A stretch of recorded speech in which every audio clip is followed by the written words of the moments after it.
IEBC inaleta mabadiliko na mbinu mpya za uchaguzi yenye wadhifa wa mipaka.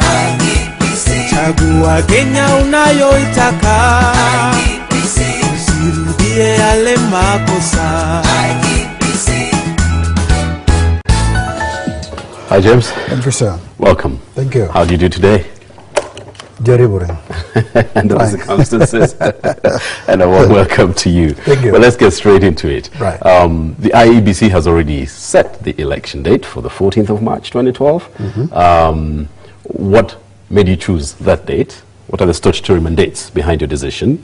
And is your decision cast in stone? Will we see it changing at some point? First,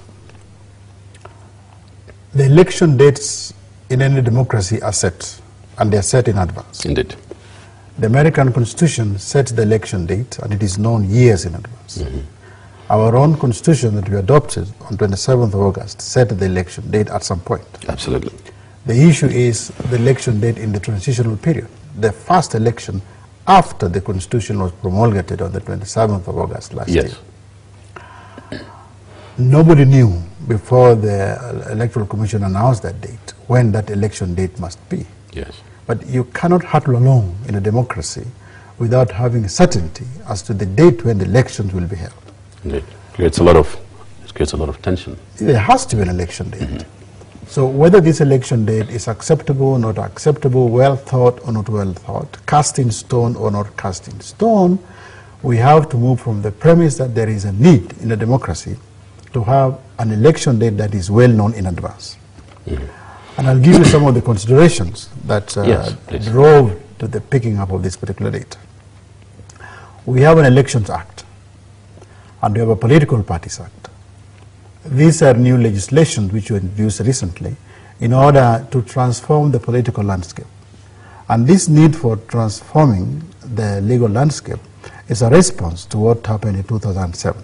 Yes. In other words, this is Kenyan society's own response to what happened, so that we go to election in a much more better environment than we did before. Yes. The Elections Act provides certain things that must be done, precedent to the election, things that have to be done before the election is done. I'll give you a few. One, that civil servants who are aspiring to be candidates in the election must resign, I think, 8 months before. Yes. So you start counting from the election date, and 8 months thereafter, they resign. That Harambes there's a restriction or prohibition on Harambes. Also, 7 months from the date of the election. In addition, it also provides for parties to nominate candidates for 5 days before the election date, to have their party nomination rules 6 months before the election date, and so on and so forth. Well, at some point, your commission had said that they were okay with the December date. What changed? You see, the August date and the December date and the current date were set because of different things. You remember when the commission was talking about the December date, we had not had the court ruling, the constitutional court ruling. Yes, yes. And the debate whether December is more preferable than August was raging as this court was taking place in the High Court. Now, the ruling itself made it very clear that the election date will be determined pending two things happen. Yes. And you know those things. One, either dissolution of by the principals, coalition, or the principals deciding in writing. The principals had not made a decision in writing at that particular time. Yes. And the coalition government was still running ahead. For the comfort of the viewer, right? What if the principals now come and say that they are ready to, to call it a day and put it in writing and say we are ready for December? How does that affect your work? I don't want to speak for the principals or to anticipate the principals. On the assumption that they do that. But when the principals do, and they tell us that we are now ready for this election, and I'm praying that they don't tell us the election to be done in December, in November. I'm hoping they'll be able to say this well in advance. And you need to be ready for that. Yeah, so if they say so now, we will be ready to run the election, if they give us sufficient time. So even this element that the principals have to decide there has to be a lot of rationality in when they make that decision. Because if they want this election to be held in December, whatever date in December, yes, one would expect the electoral management body to be given sufficient time, because there is a whole slew of administrative matters to be done. What I mentioned to you were purely legislative issues. Yes, but yes. there are so many administrative things that we have to do in order to be capable, or in order to be fully prepared for an election, number one. Number two, you don't want to go to this particular election in a hurry. We have to get things done. The members of the public, the citizenry, have a lot of questions about your office, your commission. And let's listen to some of those, and then you can respond and give some insight into that. Right. Inaleta mabadiliko. Mimi ningependa kuuliza kazi ya IEBC ni kazi gani? Watuelezee ile criteria walitumia kudivide hizo ama kupata hizo new constituencies. Kila mtu ili aelewe. Sasa nauliza, sasa hiyo uchaguzi itakuwa haki na ukweli? Manake sasa tukipiga kula tunataka tujue sasa kama hiyo polling station tumepigia kula, tujue nani ameshinda hapo. Tunataka tujue sasa ni mpango gani wameweka kusiwe na vita kama ile tulishuhudia.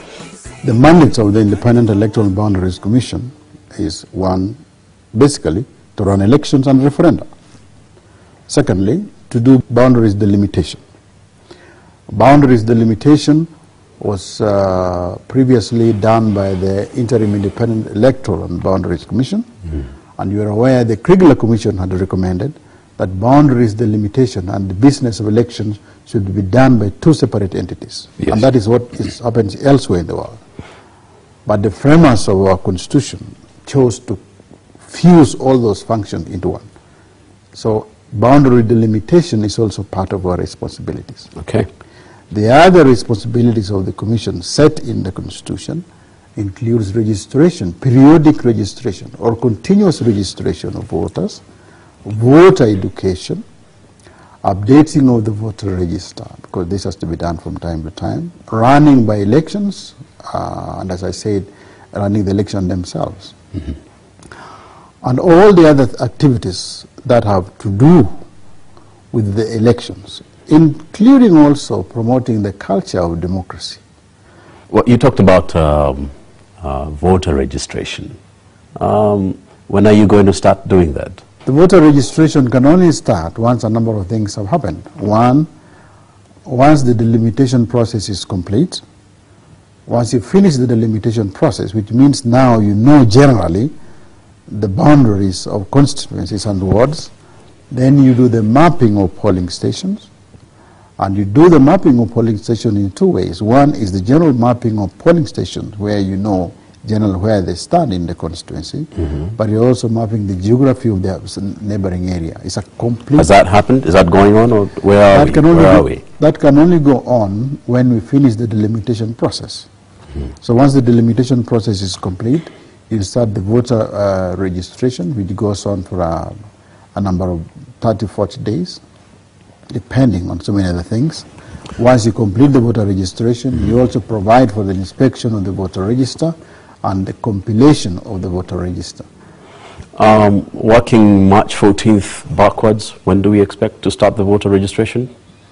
We'll start the voter registration, not necessarily working from March 14th backwards, but working from in our strategic plan. Our strategic projection, if it is not hampered by the voter delimitation process.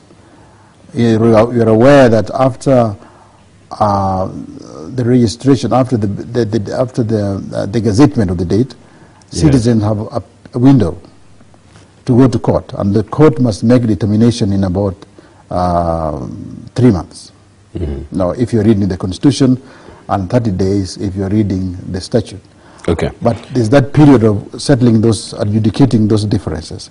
Yes. After that is done, then the process of voter mapping the stations and the polling stations will start. There will not be polling stations at that particular time. There will be registration centers. Yes, But these registration centers will be transformed into voting stations when the actual process starts. The Commission is doing a number of things. First is voter education. Now, you see, there is voter education, there is civic education, there is public education, and all those things. And those mean different things, and they have addressed different core areas. So the Commission now is undertaking, under one rubric of voter education, you are undertaking all those things. But the Commission also has partnered with certain international agencies like a UK organization called ARIS and other local organizations.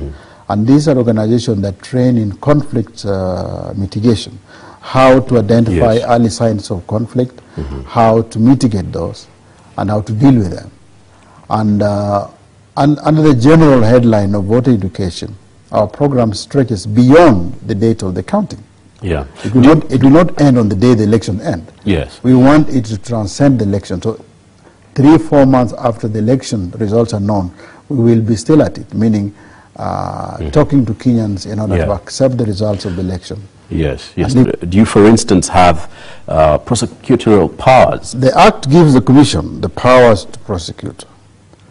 In order for us to prosecute, the Commission is engaging actively with the Attorney General in order for us to have a second to us, seasoned prosecutors.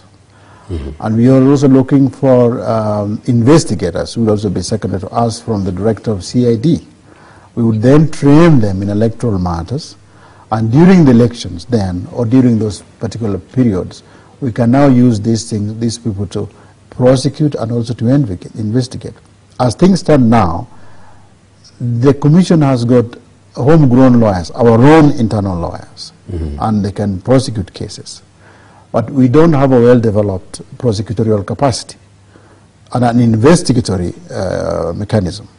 So what we want, and we have initiated consultations with the Attorney General and also the Director of Public Prosecutions, and we'll be pursuing this collaboration very actively to ensure that we have the capacity to prosecute and also the capacity to investigate. This means that the Commission will very soon be in a position to decide when to take a case and not be dependent on anybody else. So you're able to take action against an electoral offense and see it all the way to the end, to get justice for the people who are offended? Not now, but very, very soon. Yes. Very, very, very soon. By the time we go to the polls. Yes. Long, long, long before we go to the polls. Yes. Long, long. In a month or two, we should be able to have that capacity, have people in-house who will train ourselves. And there's a lot that we need these people to work on. One, hate speech. Second, although that's done by somebody else. Yes. But we'd also be interested in that. We'd also be interested in bribery and corruption. We'd also be interested in people fostering violence, whether that is verbal or in a different form. Yeah. You cannot be so subtle and the Commission cannot discover what you're doing. Yes. What does one need to do or to have in order to be eligible to be a voter in the next coming elections? One has to be a citizen of the Republic of Kenya. You must have an identity card or a passport. So if you're a citizen and you have an identity card and you have a passport, which means you are above 18, generally that qualifies you by and large to register and to become a voter. We've heard that you want to do away with the voter's card. Would you be able just to vote with your ID? The law was recently amended so that one cannot be turned away from a polling station merely because you don't have a voter's card. Yes. So it will require you to come with the document you use to register. That is very important. The document if you use the ID card to register, then we would expect you to bring the ID card to vote. If you use the passport, we would expect you to bring the passport to vote. But we will issue, the Commission will issue, by way of going outside the law, because the law provides for only those two instruments. But in order to go outside the law and to facilitate Kenyans and to motivate people to see value in the exercise of registration and voting, the Commission will provide some token of documentation. So when we register voters, they will not go empty-handed. We will provide them with some document. And that document can serve the purpose that previously was served by the voter's card. Right. Let's take a short break. You're watching Countdown with the IEBC today. Our guest, CEO of the Commission, James Oswago, will be back shortly. IEBC. IEBC. Welcome back to Countdown with the IEBC. Our guest this afternoon, Mr. James Oswago, CEO and Secretary of the Commission. James, still lots of questions that the members of the public have, and maybe let's have a look at one or two of those, and then we can take it. I would like to ask how many positions are there to be vied for in that the Constitution provide for? I have two questions that I need addressed by IEBC. One, when will they start the civic education? Because majority of Kenyans are very ignorant about the voting process. And my second question is whether that voting process will be done within 1 day. Yes, thank you. Justice Otieno asks how many positions, and the answer is that there are 6 positions. And this is a new creation by the Constitution. And this dovetails with the question by Evans Nganga, who wants to know when civic education will start and the voting process, and whether all this will be done in 1 day. The two questions are in a sense Are intertwined. Related. Yes. So you can answer them in one lump sum. Yes. So first, there are 6 positions, and that is a constitutional provision. Yes. Secondly, the voting will be done in 1 day for all the 6 positions. When this is not the Commission's creation, this is the law. This is in the Constitution. So the Constitution provides that you have 6 positions to be voted for separately. You have some at the county level, you have some at the constituency level, and then you have the presidential at the national level. So you have the presidential at the national level, you have the governor, you have the senator, you have the women's representative and the youth leader representative, both at the county level. And they are all done in the same day. The Constitution provides that the results could be announced within a period of 7 days. But the Commission intends to release these results, all of them, as soon as is practically possible. Indeed.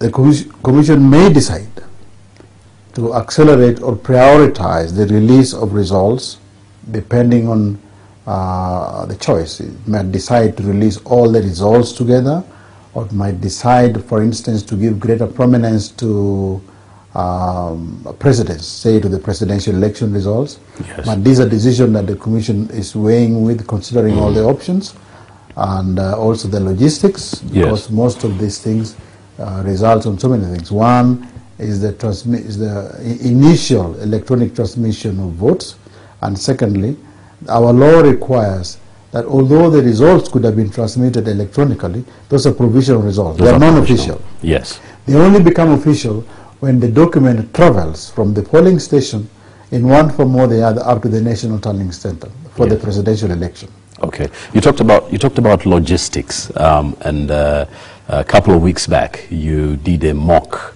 election. You held a mock election in 2 parts of the country. Did that prove to you that you will be able to have an election of 6 officers on the same day successfully? The reason you do a mock election, and the idea of a mock election, I think we are pioneering this in Africa. I'm not aware of any other place in this continent where a mock election has been done, either on a smaller scale or a larger scale than we did. But the idea and the concept of a mock election is to replicate as much as possible the conditions of the actual election. You carefully select the criteria which you want to test.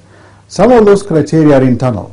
Some of those are of benefit to the wider public. But what we did, we had observers and others. The result is that we found some very unique, very interesting things. For instance, where we tested 6 ballots, we found that although the ballots are clearly marked, and the ballot papers clearly marked, and the ballot boxes is clearly marked, you found that people still slotted the ballot papers in the wrong box.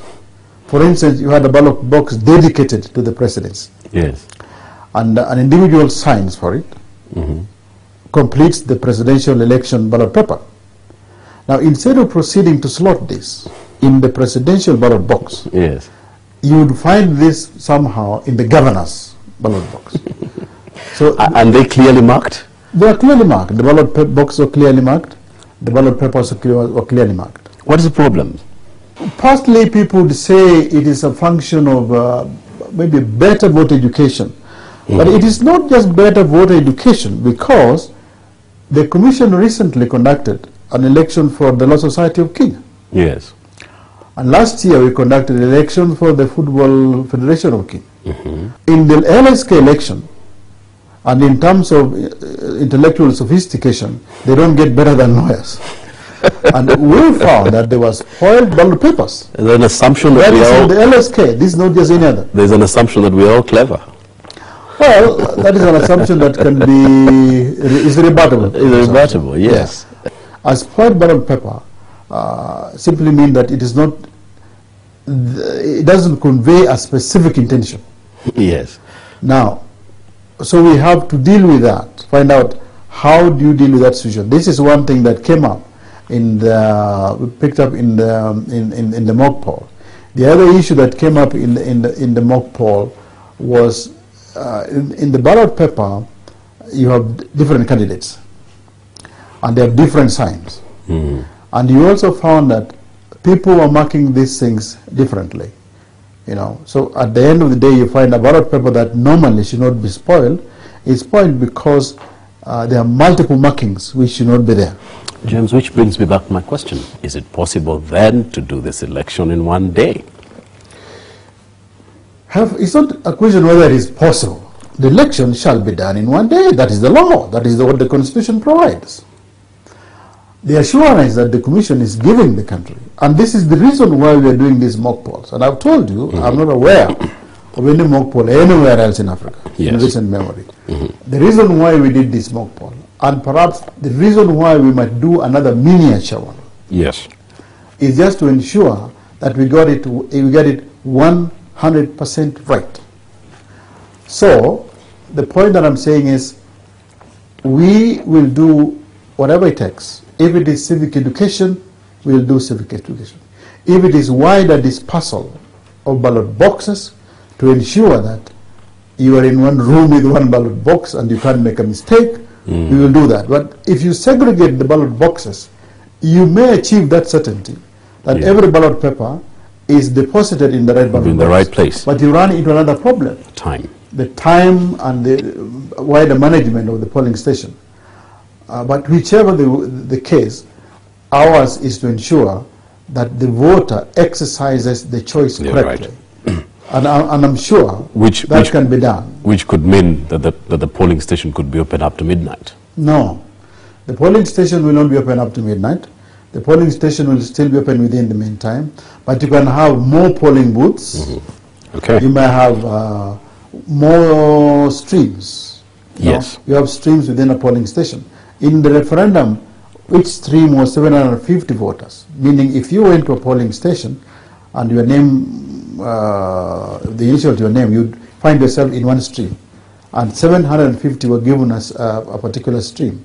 Now, we are going to give maybe 350, and if the need be, perhaps even shorter streams to ensure that those who turn up, one, vote within the allocated time, number one. Two, are conveniently facilitated.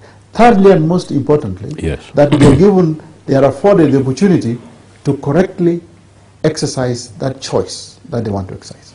Well, it's good to hear that you're putting in the mechanisms, and definitely not an easy task for you, but glad to hear that you're working it out. Right. Now, I earlier on asked you about the decision to choose March 14th as an election date.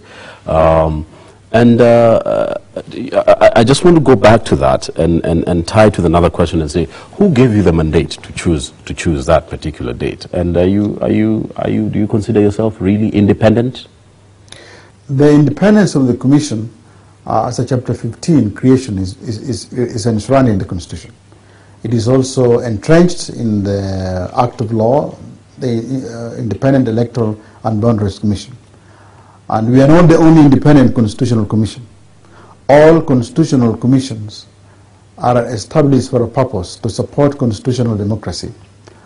This is an innovation that has been there for some time in constitutional development. James, where independence means what? An independent commission is such that the Constitution creates independent commissions. you are given an area of activity by the Constitution. And that particular activity, that particular mandate, is so significant that it supports the very idea of constitutional democracy. And there are several institutions that are parcelled those separate responsibilities. Yes. Ourselves, Judicial Service Commission, the police, and all the others. Each one of these will support some key activity of the state or of the nation. And you are given absolute autonomy in your own area. So we are an independent constitution, given the statute and also by the commission. Now, do we have a right to pick an election date? Nowhere in the world do election commission pick dates for elections. But in this country, there was a recent judicial pronouncement. Yes. And the court stated that if one of two things happened, then the electoral commission was the body mandated to pick and decide on the election date. And I think it is important that we get this right. Yes. The commission did not go shopping for additional responsibilities. This was hoisted on us by the court. By the Constitutional Court, yeah. And that judgment, as of now, is the law. Is the law. You see, it's important that I ask that question because we get the impression that the politicians are the ones who set the date. Perhaps because they make more noise than you do. And that's the reason why I was asking the question, to be able to clarify that. What is the role of the voter in all this? You know, we are bashing you and asking you, what are you doing? Are you ready? Will you give us a credible election? But coming back and saying, what is our role as a voters? So a voter has got an onerous responsibility. One, to criticize the commission, to demand from us explanations. Number two, the voter also has a responsibility, that a burden that they have to discharge, and that is to exercise that discretion correctly. Thirdly, the voters have a power which they seldom realize. We had a very poor election, and we had what we have described elsewhere as a minor disagreement. Yes. It wasn't minor because we lost lives. Yes. The Kenyan voter can preempt that by simply standing firm, by constantly recalling what went on wrong in 2007 and saying, never again. It is up to the voter to say, we don't want to go through that again. Yes. And then to correctly read the signs that tend to lead you to the repeat of those things. The Electoral Commission alone cannot guarantee all those. Indeed. It requires a combination of several other things for a country to have a fair and credible election. For example, you need political players to be responsible. Those who want to contest those elections must understand they have a responsibility to themselves, to the commission, and to the country as well. There is the civil society. Those who don't want to contest elections, those who are not in the electoral management body, but those who just want to ensure that the nation, the peace and tranquility is sustained. You can't sit in your own household and fold your arms and say things will get better. We have to go outside to make sure that the electoral environment is such that free and fair elections can be conducted.